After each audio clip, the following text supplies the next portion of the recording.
7 મહિના પછી અહીંયા હસ્તિનાપુરના રાજા મહારાજ યુધિષ્ઠિરને અનેક પ્રકારના અપશકુનોના દર્શન થતા શ્રી યુધિષ્ઠિર મહારાજ વિચાર કરે કે કેમ આવા અપશકન થાય છે. અને ત્યારબાદ અર્જુન આવ્યો, જોયું તો એકદમ નિસ્તેજ થઈ ગયેલો. 14મા અને 15મા અધ્યાયમાં એનું વર્ણન કર્યું છે. અર્જુને કહ્યું કે તદ્વૈ ધનુસ્ત ઈશવઃ સ રથો હયાસ્તે. આ એ જ ધનુષ્ય, એ જ બાણ, એ જ રથ, એ જ ઘોડાઓ, પણ છતાંય આજે કાબે અર્જુન લૂંટ્યો. વહી ધનુષ વહી બાણ. એનું કારણ સમય નહીં, એ સમયે મારી સાથે પ્રભુ હતા, ભગવાન હતા, અને આજે ભગવાન નહોતા.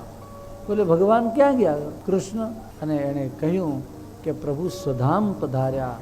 યાદવો અંદર મરી પરવાર્યા, પ્રભુ સ્વધામ પધાર્યા. આ વાત અર્જુન મહારાજ ભીમ અને દુર્યોધનને કહેતા હતા, અને એ વાત સાંભળી ગયા શ્રી કુંતાજી. કુંતાજી જ્યાં ઊભા હતા ત્યાં જ ફસકાઈને પડ્યા, પ્રાણ નીકળી ગયા, અને કુંતાજી પ્રભુના ધામમાં પહોંચ્યા. યુધિષ્ઠિર મહારાજને ખબર પડી કે હવે કળિયુગ આવવાનો, હવે આપણે રહેવું નહીં. એ સમયે નકુલ સહદેવને જાણ કરી, રમતા એવા મહારાજ પરીક્ષિતને બોલાવ્યા, એમને તિલક કર્યું, રાજ ગાદી સોંપી, અને યુધિષ્ઠિર મહારાજ ચાલી નીકળ્યા. 4 બીજા પાંડવો અને દ્રૌપદીજીને સાથે લઈ હિમાલયના માર્ગે હાડ ગાળવા માટે ઉત્તર દિશાની અંદર ચાલી નીકળ્યા છે.